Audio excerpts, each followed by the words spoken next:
सभी लोगों को जय माता दी। आज आपके लिए बहुत सारे वास्तु टिप्स लेकर आई हूँ, वास्तु से संबंधित रेमेडी लेकर आई हूँ, बिना तोड़ फोड़ के काफ़ी उपाय लेकर आई हूँ। काफ़ी हद तक कोशिश करूँगी आपके मन में चलने वाले विचारों, आपके घर में होने वाली समस्याओं की रेमेडी देने की, आपकी समस्याओं को दूर करने की। तो जैसे सबसे पहले मैं बता दूं कि आपके घर में अगर उन्नति नहीं हो रही है, सुख समृद्धि में कमी आ गई है, तो आजकल इसका सबसे ज़्यादा जो कारण है, महत्वपूर्ण कारण है, वो है ओपन किचन। ओपन किचन की वजह से हमारे घर की सुख समृद्धि में बहुत ज़्यादा कमी आना शुरू हो जाती है। क्योंकि पुराने समय में ऐसा कहा जाता था कि किचन को ऐसी जगह पर बनाना चाहिए, यानी कि उसका जो चूल्हा है बाहर से आए हुए व्यक्ति को दिखाई ना दे। जब हमारी रसोई पर किसी की दृष्टि पड़ती है या फिर हमारे गैस के चूल्हे पर किसी की दृष्टि पड़ती है तो हमारे घर की सुख समृद्धि को नज़र लग जाती है। तो ओपन किचन आजकल का बहुत बड़ा फैशन बन चुका है। तो ओपन किचन के कारण लोगों को नाना प्रकार की परेशानियों का सामना करना पड़ रहा है। जैसे लड़ाई झगड़े तो बढ़ ही गए हैं घरों में, कलेश बहुत हद तक आदमी के बर्दाश्त से बाहर हो रहा है और इनकम में भी बहुत ज़्यादा दिक्कत आ रही है, बीमारियां जाने का नाम नहीं ले रही हैं। तो ये सारा ओपन किचन की वजह से ही हो रहा है।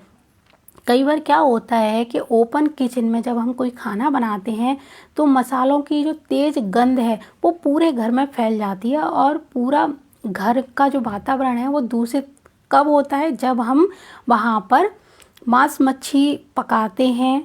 इस तरह का मतलब जो खाना हम पकाते हैं वो उसकी जो महक है वो पूरे घर में फैल जाती है। और घर में आपने भगवान का मंदिर भी बनाया हुआ होता है, ऊपर से बच्चों का पढ़ाई का कमरा भी होता है। क्योंकि जब किचन एक तरफ से बंद होगा और उसका जब आप खाना बनाओगे तो जो गंध है वो बाहर निकल जाएगी, तब वो घर में प्रवेश नहीं करेगी। लेकिन जब ओपन किचन घर के अंदर ही आजकल देखा है बीचों बीच में बनाया जाता है या किसी भी जगह पर ओपन किचन बना दिया जाता है, तो वैसे तो मसाले हमारे समस्त ग्रहों को रिप्रेजेंट करते हैं, लेकिन जब इस तरह का मांसाहारी भोजन बनाया जाता है तो वो पूरे घर को दूषित कर देता है, जिसके कारण हमारे घर का जो वातावरण है वो पूरी तरह से दूषित हो जाता है।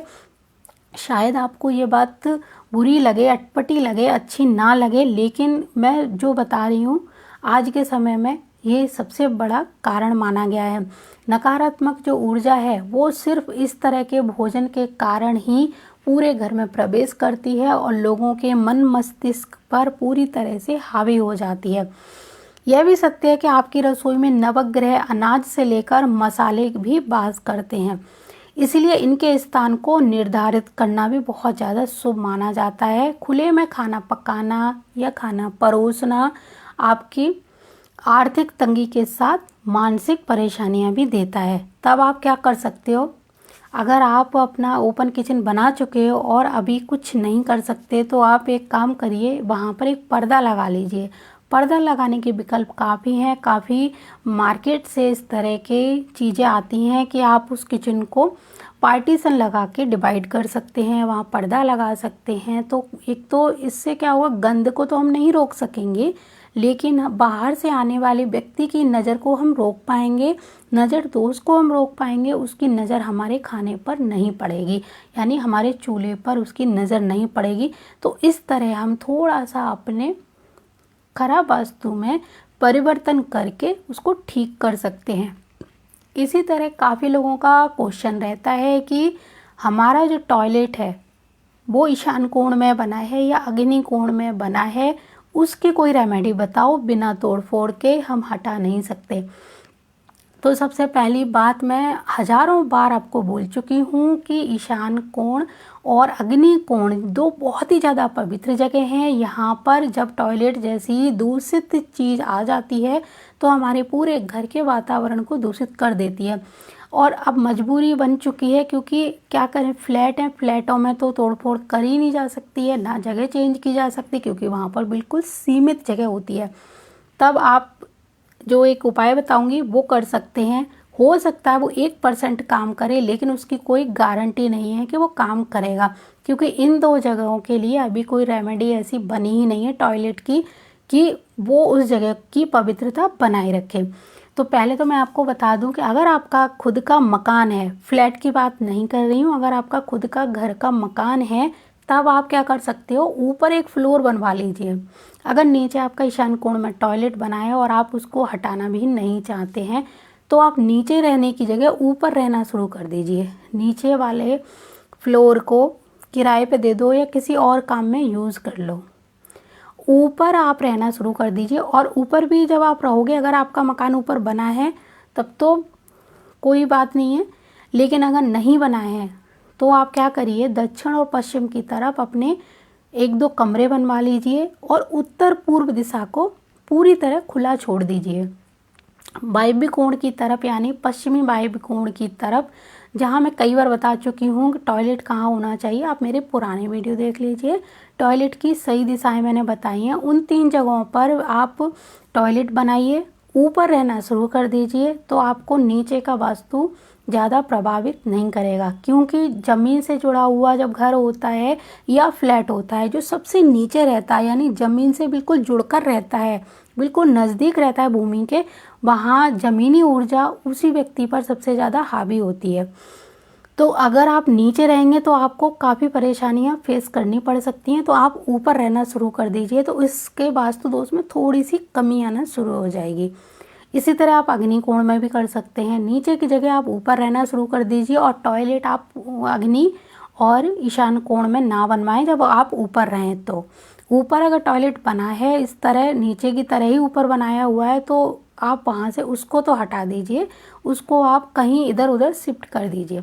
तो एक इसकी ये रेमेडी हो सकती है। आपका टॉयलेट का जो सॉल्यूशन है वो मैंने दिया है, लेकिन इसकी बहुत ज़्यादा गारंटी नहीं ले सकती हूँ, क्योंकि ईशान और अग्नि कोण में बहुत ज़्यादा पवित्रता की ज़रूरत होती है। तो वहाँ की पवित्रता तभी बनी रहेगी जब ये दोनों चीज़ें परमानेंट हटाई जाएंगी। तो पहले आप ये सब करके देखिए, हो सकता है आपको कुछ राहत मिल जाए। वायव्य कोण और नैऋत्य कोण में भी टॉयलेट नहीं बनाया जाता है, यहाँ पर भी टॉयलेट बन जाता है तो दिक्कत होती है। लेकिन यहाँ पर टॉयलेट बन सकता है, लेकिन थोड़ा सा आगे पीछे खिसका कर, बिल्कुल कोने में नहीं। मैं बहुत बार बोल चुकी हूँ, किसी भी कोने में यानी चारों कोने में टॉयलेट बना नहीं सकते हैं, बनाना अच्छा नहीं होता है। वायव्य कोण में टॉयलेट बना सकते हैं लेकिन कोने में नहीं बना सकते। कहाँ बना सकते हैं वो आप मेरे पुराने वीडियो में देखिए। इसके अलावा एक चीज़ बता दूं कि जब घर में टॉयलेट बना दिया जाता है तो 100% वास्तु के अनुसार घर बन ही नहीं सकता है।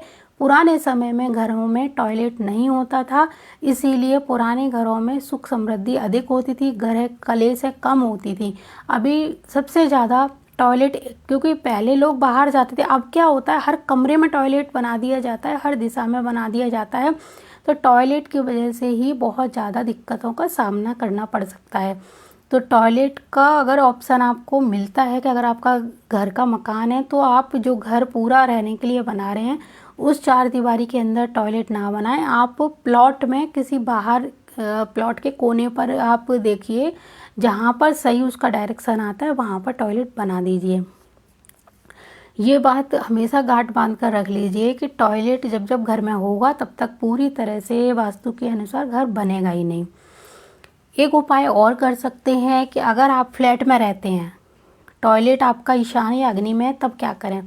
तो आप एक काम ये करिए कि अगर आपका ईशान कोण में टॉयलेट है तो वहाँ पर आप ब्लू कलर टॉयलेट में करा दीजिए, या फिर जो टॉयलेट सीट है उसके चारों तरफ आप नीचे कट करवा के आप यहाँ पे या तो पीतल का या फिर तांबे का तार लगा सकते हैं और नीला पेंट करा सकते हैं टॉयलेट सीट के चारों ओर। ठीक है, ये उपाय आप कर लीजिए। नीला पेंट आप टॉयलेट की दहलीज पर भी करा सकते हैं, टॉयलेट के अंदर भी करा सकते हैं। आप बहुत ज़्यादा डार्क नीला कलर ना कराएं, अगर टॉयलेट के अंदर करा रहे हैं लाइट नीला कलर, स्काई ब्लू कलर आप कराइए। इसी तरह अगर आपके अग्नि कोण में टॉयलेट बना हुआ है तो वहाँ पर भी टॉयलेट सीट के चारों ओर तांबे का तार लगा दीजिए और टॉयलेट जो आपका बना है वहाँ पर पिंक कलर हो या फिर ऑरेंज कलर की एक पट्टी टॉयलेट सीट के चारों ओर बना दीजिए। इससे आपका कुछ हद तक सॉल्यूशन हो जाएगा। ये थोड़ी सी रेमेडी है, इसको करके देखिए, हो सकता है आपको कुछ इससे फ़ायदा हो जाए। कई लोगों को थोड़ा सा फ़ायदा हुआ है, लेकिन बहुत ज़्यादा नहीं कह सकते हैं। फिर भी आप देखिए, आपको ये सारी चीज़ें करने से कुछ तो राहत मिलेगी जो बिल्कुल भी नहीं मिल रही थी।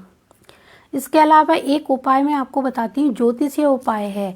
जैसे कि जब हमारी कोई भी तोड़ फोड़ करने की इच्छा नहीं होती या जगह नहीं होती, हम तोड़ फोड़ नहीं कर सकते हैं, तब हम क्या करें ऐसा कि हमारे घर का वास्तु भी ठीक होना शुरू हो जाए और हमें ज़्यादा कष्ट भी ना हो। तो आप इन चीज़ों की, जैसे आपके घर में ईशान कोण बहुत ज़्यादा दूषित है, वहाँ टॉयलेट बन गया है, तब आप ईशान कोण में जो देवता हैं यानी गुरु से संबंधित यानी पीली चीज़ों का दान करना शुरू कर सकते हैं। गुरुवार का व्रत रखना शुरू कर सकते हैं। आप गुरु की जो चीज़ें, जैसे दाल होती है, चने होते हैं, चने की दाल जो होती है वो हो गई, पीली चीज़ें, पीली मिठाई हो गई, पीले वस्त्र हो गए, इस तरह की चीज़ें दान करना शुरू कर दीजिए। पुस्तकें हैं, कलम है, गरीब बच्चों को दान करना शुरू कर दीजिए। ठीक है, इससे भी आपको काफ़ी हद तक फ़ायदा मिलेगा। इसी तरह अग्नि कोण में मंगल का वास होता है, शुक्र का वास होता है, तो वहाँ पर भी आप यही प्रोसेस कर सकते हैं। मंगल और शुक्र से संबंधित चीज़ें दान कर सकते हैं। सफ़ेद चीज़ें शुक्र की होती हैं और लाल चीज़ें मंगल की होती हैं। मसूर की दाल जैसे, लाल कपड़े हो गए। तो ये दान पुण्य करने से भी हमारी कई चीज़ें ठीक हो जाती हैं। लेकिन दान करने से पहले एक चीज़ का भी ध्यान रखना है कि आपको अपनी कुंडली दिखाकर ये पता कर लेना है कि आपकी कुंडली में कहीं मंगल बहुत अच्छा तो नहीं है, या फिर गुरु ग्रह की स्थिति क्या है। यानी अगर ये चीज़ें बहुत अच्छी हैं आपकी कुंडली में, तो इन चीज़ों का दान नहीं करना होता है। इसीलिए जब ये चीज़ें भी खराब हैं और आपके घर की दिशा भी खराब है, तब इन चीज़ों का दान करें। वैसे कि जब हमारी कुंडली में भी ये चीज़ें खराब होती हैं, तभी हमारे घर की ये दिशाएं भी खराब होती हैं। इस चीज़ को भी मानना चाहिए। इसके अलावा आपके दक्षिण और वायव्य कोण में यानी पश्चिम में टॉयलेट सीट बनी है, तो आप क्या कर सकते हो, अगर आपके वायव्य कोण में टॉयलेट है तो वहाँ पर पीले कलर से पेंट कराना है टॉयलेट सीट के चारों ओर, और टॉयलेट सीट के चारों ओर ही आपको पीतल के तार से उस एरिया को ब्लॉक करना है। पश्चिम दिशा में टॉयलेट है आपकी, वायव्य कोण में है, पश्चिमी वायव्य में, तब आप वहाँ पर लोहे के तार से और वाइट पेंट करा देंगे। तो ये आप करा सकते हो, क्योंकि टॉयलेट अगर चारों दिशाओं में किसी में भी बनी हुई है, तो वहाँ का जो कलर है उस कलर और वहाँ के एलिमेंट को लेकर ही इसको ब्लॉक करना चाहिए, क्योंकि टॉयलेट घर के अंदर होना ही नहीं चाहिए। तो टॉयलेट की रेमेडी तो हर दिशा में होनी ही चाहिए। अगर बात कर लेते हैं रसोई घर की, अगर आपके ईशान कोण में रसोई घर बना हुआ है, तो आपके घर में बहुत सारी बीमारियां तो जाएंगी नहीं, और पैसा आपका एक जगह से आपका पैसा आएगा दूसरी जगह में लग जाएगा। जिस चीज़ के बारे में आपने सोचा नहीं होगा, ऐसे ऐसे कार्यों में पैसा खर्च होता है। अगर ये समस्या आपको आ रही है ईशान कोण में रसोई बनाने के बाद, तब आप बहुत अच्छी रेमेडी तो नहीं कह सकती, क्योंकि ईशान कोण में जल का वास होता है और वहाँ पर अग्नि का प्रवेश हो जाना ही पैसों में आग लगा देना वाला मुहावरा एक तरह से उजागर करता है। तो जब आपकी ईशान कोण में रसोई घर है, तो आप कोशिश करिए कि वहाँ का खाना बनाने के बाद में अधिक से अधिक वाटर का इस्तेमाल हो। यानी पानी, आप रसोई में थोड़ी सी ऐसी कोई जगह है, थोड़ा सा आप इतना सही गड्ढा यानी खड्डा एक खोद के उसमें थोड़ा सा पानी का एक कोई मटका है, छोटा सा बर्तन है, उस गड्ढे में उसमें रख दिया करिए। आपको रखना है शाम तक, रात तक, और सुबह उस पानी को निकाल के पेड़ों में डाल दीजिए। किचन में ही ये उपाय करना है, चाहे इतना सा ही जगह हो कहीं पे किचन में, चाहे सिंक के नीचे हो, चाहे कहीं पर हो। ये ज़मीन से जुड़े हुए घर की बात हो रही है। फ्लैट में है तो फ्लैट में हम कुछ नहीं कर सकते हैं, वहाँ पर पानी का आप बर्तन ही भर के रख पाओगे, इससे ज़्यादा कुछ नहीं कर पाओगे। गंगा जल रखना है तो गंगा जल रख दीजिए, हो सकता है गंगा मैया की कृपा हो जाए और ये हमारा वास्तु दोष थोड़ा सा कम पड़ जाए। तो रसोई घर में आप अगर ईशान कोण में है तो पानी का इस्तेमाल करें, यानी पानी ज़्यादा से ज़्यादा वहाँ पे रखें, गंगा जल की शीशियाँ भर के रख सकते हैं। अग्नि कोण में रसोई घर तो आपको पता ही है होना ही चाहिए, तो उसकी कोई रेमेडी नहीं है। और आपका अगर पश्चिम दिशा में या फिर नैऋत्य कोण में रसोई घर है, तब आप अपने रसोई घर में येलो कलर यानी पीले कलर का, लाइट पीले कलर का पेंट कराएंगे। सुनहरा कलर करा सकते हैं आप, गोल्डन कलर करा सकते हैं, तो आपका ये दोष थोड़ा कम हो जाएगा। क्योंकि नैऋत्य कोण में रसोई घर होने से घर की जो महिलाएं हैं उनके स्वास्थ्य पर असर पड़ता है। लड़ाई झगड़े तो बढ़ते ही हैं घर में, लेकिन थोड़ा सा क्या होता है कि बीमारियां भी बढ़ जाती हैं। इसीलिए वहाँ हल्का सा पीले कलर का इस्तेमाल करें। आप जो रसोई घर की दहलीज है वहाँ पर हल्दी से रोज़ आप रंगोली बना सकते हैं, हल्दी से एक लाइन खींच सकते हैं। इसके अलावा वायव्य कोण में, पश्चिम से हम जब उत्तर की तरफ जाते हैं तो वायव्य कोण में है अगर आपकी रसोई, तो वहाँ पर दूसरा विकल्प रसोई के लिए माना गया है वास्तु में। लेकिन वहाँ पर भी ज़्यादातर क्या होता है कि जब रसोई घर बन जाता है तो चर्म रोग आदि तेज़ी से उभरने लगते हैं। ये भी स्वास्थ्य पर प्रभाव डालता है। घर की महिलाओं का मन नहीं लगता रसोई बनाने में, उनका बिल्कुल खाना बनाने का मन ही नहीं होता है और बेमन से खाना बनाती हैं, खाने में भी कोई स्वाद नहीं होता है और इसके कारण भी घर में चिक होती है। तो अगर ये परेशानियां आपको फेस करनी पड़ रही हैं तो आप वहाँ पर वाइट कलर का प्रयोग कर सकते हैं। आप जैसे अगर आपकी वायव्य कोण में यानी पश्चिमी वायव्य कोण में रसोई है तो वहाँ पर कांच की एक शीशी में थोड़ा सा ऑयल, सरसों का तेल, आप अगर कच्ची जगह है तो मिट्टी में दबा दीजिए, और अगर आपका फ्लैट बना हुआ है तो सरसों का तेल आप भर के लोहे के बर्तन में आप वहाँ पे रख दीजिए और शनिवार को इसको दान कर दीजिए।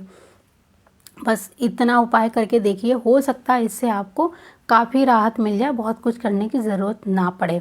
तो ये उपाय आप करके देखेंगे, ये बिना तोड़ फोड़ के उपाय हैं और इन जगहों के जो देवता हैं उनकी चीज़ों का दान करना ज़रूर शुरू करिए, तो आपको काफ़ी हद तक राहत मिलेगी। अभी हम देखते हैं आपके लिए और क्या क्या चीज़ें हैं। मैं देखती हूँ आपके क्वेश्चन कि आपने और क्या क्या क्वेश्चन हमसे पूछे हैं। ज़्यादातर टॉयलेट का ही क्वेश्चन आया है।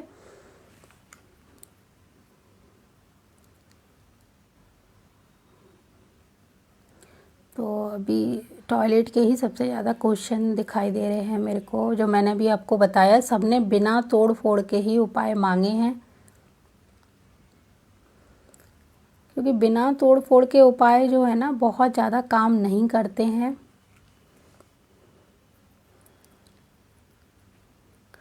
तो चलिए, ये तो हमारा एक चैप्टर पूरा हो गया, टॉयलेट वाला और रसोई घर वाला। अभी हम कर लेते हैं आपसे बात मुख्य द्वार की। काफ़ी लोगों का क्वेश्चन ये भी अभी तो नहीं है लेकिन हाँ आता है कि मुख्य द्वार हमारा अगर नैऋत्य कोण में है तो हम लोग क्या करें, इसका उपाय क्या है। हम तोड़ फोड़ नहीं कर सकते, तो मैं आपको बताऊं, अगर आपका मुख्य द्वार नैऋत्य कोण में बना है और आपको बहुत सारी परेशानियां फेस करनी पड़ रही हैं, जैसे कि आपके पास बहुत सारे मौके मिलते हैं कुछ करने के, कर गुजरने के, जब आप उस चीज़ को अपने हाथ में लेते हो तो उसमें सक्सेस नहीं हो पाते हो। आपके ऊपर कोई ना कोई ऐसी मतलब दिक्कत आ जाती है, कोई काम आ जाता है, या फिर उस काम में आपकी जैसे बहुत दिलचस्पी भी है, आपने मन लगा के शुरू किया, लेकिन वो काम जब करने बैठे तो उस काम में जितनी उम्मीद थी उतनी सफलता नहीं मिली। रोग तो जाएंगे ही नहीं, और भी बहुत सारी परेशानियां होती हैं। अगर नैऋत्य में आपका मुख्य द्वार है तब आप एक काम कर सकते हो, मुख्य द्वार के नीचे जो दहलीज है वहाँ पर एक कटोरी में आपको लेनी है हल्दी, थोड़ा सा गौमूत्र और थोड़ा सा गंगा जल। इन सारी चीज़ों को मिलाकर एक पेस्ट तैयार कर लेना है। पूरा एक पेस्ट तैयार कर कर एक लाइन पूरी खींचनी है दहलीज के एक कोने से दूसरे कोने तक। रोज ये उपाय घर की महिला को, पुरुष को, किसी को भी करना है, लेकिन रोज करना है।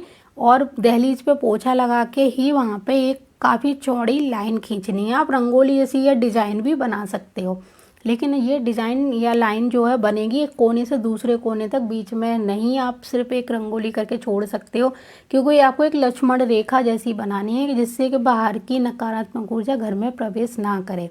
इस तरह से आपको बनानी है। और जब ये लाइन आप बना रहे हो उस समय आपके मन में कोई मंत्र ज़रूर चलना चाहिए, क्योंकि हम उसको अभिमंत्रित कर रहे हैं उस लाइन को।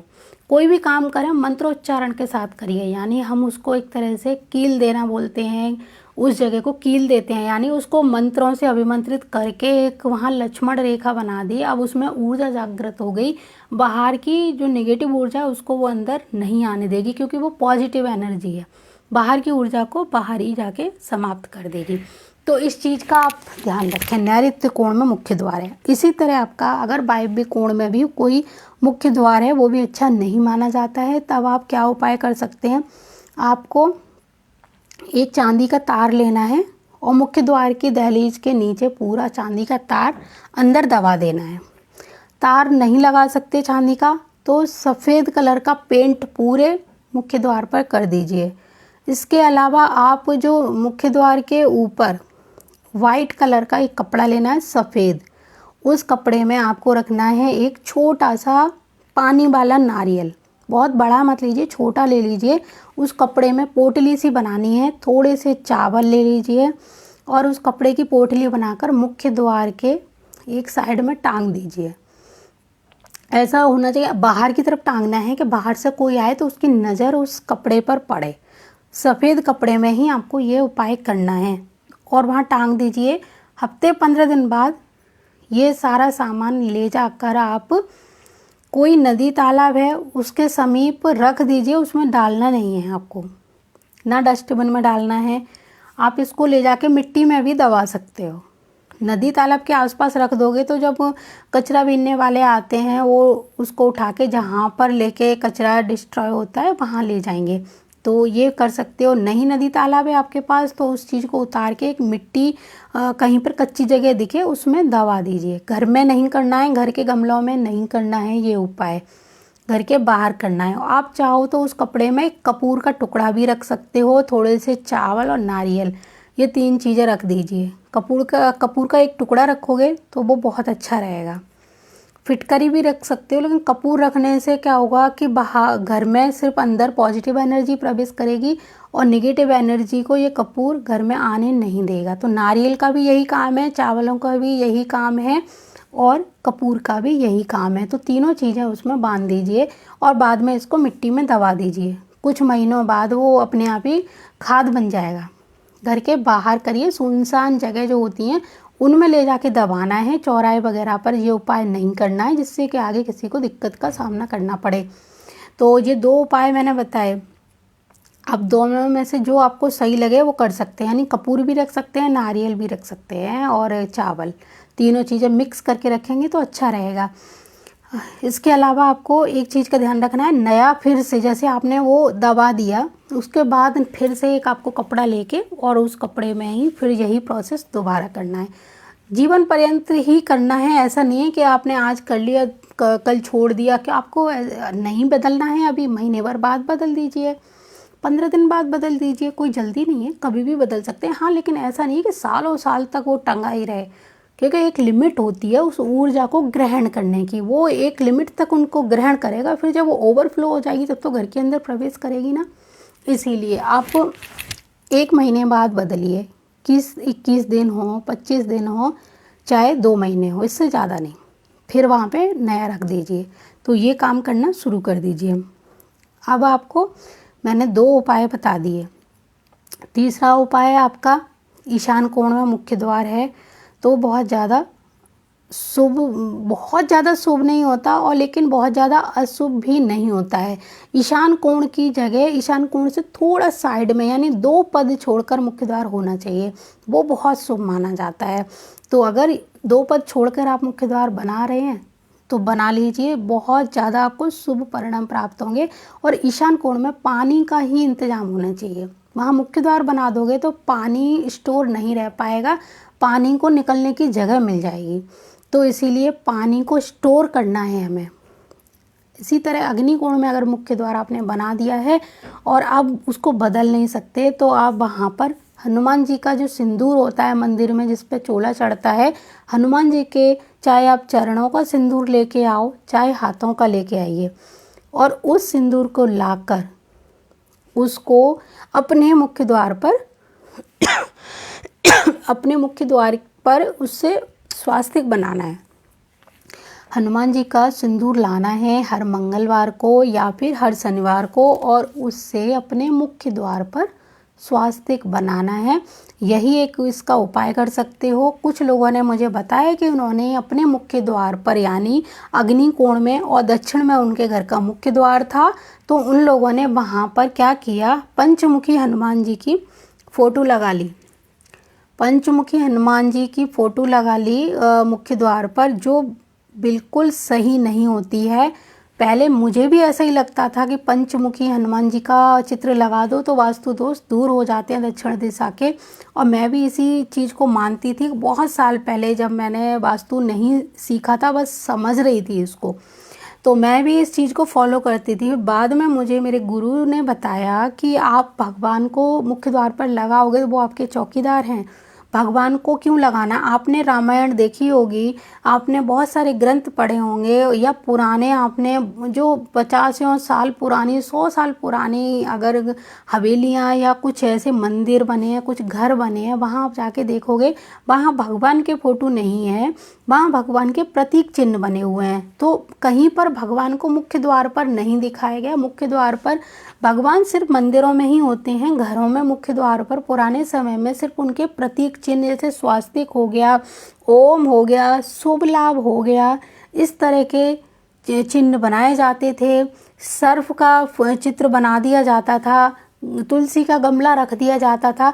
भगवान को कभी भी यहाँ पर ऐसे गेट पे चौकीदारी के लिए नहीं बिठाया जाता था, तो ये बहुत ही ज़्यादा अशुभ होता है। भूल कर भी ऐसा काम नहीं करना चाहिए।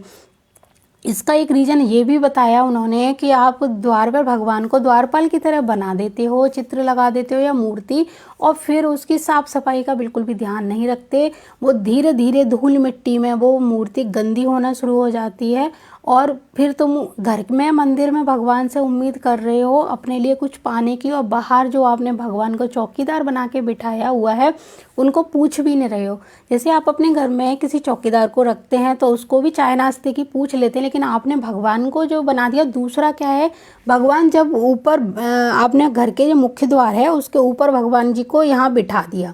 अब उसके द्वार के आप नीचे होके यहाँ से बाहर आओगे या अंदर आओगे, चप्पल पहन के आप आओगे तो भगवान के नीचे आपकी चप्पलें भी आ रही हैं, तो ये सब अच्छा नहीं माना जाता है। इसीलिए भगवान को मुख्य द्वार पर ना बिठाएं। उनके प्रतीक चिन्ह लगा सकते हैं, उसका कोई दोष नहीं माना जाता है, तो इस चीज़ का हमेशा ध्यान रखें। स्वास्तिक चिन्ह बनाएं, शुभ लाभ लिखें, ओम लिखें, राम राम लिख सकते हैं, और वहाँ की साफ़ सफाई ज़रूर होनी चाहिए। आपने जो जैसे स्वास्तिक बनाया, अगली हफ्ते रोज़ आप सुबह घर में जैसे पोछा लगाते हैं, इसलिए सूखे कपड़े से उसकी भी धूल मिट्टी झाड़ दिया करें। आप चाहो तो वहाँ पर जैसे बंधन बार है, आप नकली लगाने की जगह पत्तों के बना के असली लगा सकते हो, फूलों के लगा सकते हो, इस तरह से भी अपने द्वार को सजा सकते हो। तो दक्षिण दिशा या अग्नि कोण में जब मुख्य द्वार होता है तब आप हनुमान जी के मंदिर से सिंदूर लाकर स्वास्तिक या फिर राम राम जरूर लिखेंगे, ओम वगैरह कुछ भी बना सकते हैं, तो इससे भी काफ़ी हद तक फ़ायदा होगा। और अगर आप वहाँ पर एक हनुमान जी की गदा, हनुमान जी पे कौन सा हथियार था, एक गदा थी जिससे सारे असुर डरते थे, तो हनुमान जी की गदा चाहे साइज में वो इतनी हो चाहे इतनी हो, आपको मुख्य द्वार के या तो बीचों बीच में, छोटी ला रहे हैं तो बीचों बीच में लटका दीजिए, नहीं तो 2 गदा उसके दोनों साइड में लगा दीजिए। गदा का चित्र भी लगा सकते हैं आप, जैसे हनुमान जी का चित्र लगा रहे हैं उस तरह हनुमान जी का चित्र ना लगाकर वहाँ पर गदा का चित्र लगा सकते हैं। धनुष बाण भगवान श्री राम के प्रतीक चिन्ह, धनुष बाण का चित्र भी आप लगा सकते हैं। धनुष बाण आप चाहो तो हनुमान जी का जो सिंदूर ला रहे हो उससे ड्रॉ करके भी बना सकते हैं, बहुत सुंदर पेंटिंग बनवा सकते हैं अपने मुख्य द्वार पर धनुष बाण की। आप वहाँ पे जैसे तांबे की धनुष बाण लगाएंगे वो भी बहुत अच्छा रहेगा, आप वहाँ तांबे की गदा लगाएंगे तो वो भी बहुत अच्छा रहेगा। और ये लगाने से पहले एक बार इसको धोकर गंगा जल का छींटा देकर हनुमान जी का मंत्र पढ़कर ही लगाएं। तो इस तरह के उपाय बिना तोड़ फोड़ के उपाय होते हैं, अगर ये सच्चे हृदय से किए जाते हैं और इन पर विश्वास किया जाता है, महसूस किया जाता है कि मैंने ये पेंट किया या ये मैंने तार लगाया, अब मेरे घर में सब कुछ अच्छा हो रहा है, ऐसे बोलना है, होगा नहीं बोलना, अब आपको रोज़ वहाँ पर जाते समय टॉयलेट में जब आप जाओ तो ये महसूस करो कि मैंने ये रेमेडी की है और मेरे घर में सब कुछ अच्छा हो रहा है। क्योंकि हम जैसा सोचेंगे हमारे मन के भाव बिल्कुल वैसे ही बन जाते हैं। तो अगर आप डरोगे किसी चीज़ से तो वो जीवन भर डर बना रहेगा, और जब आप उसमें अपने डर को भगाने के लिए रोज़ बोलोगे कि नहीं, जैसे आप बीमार होते तो आप बोलना शुरू करिए मैं ठीक हो रहा हूँ, मैं ठीक हो रहा हूँ, तो आप ज़रूर ठीक हो जाओगे।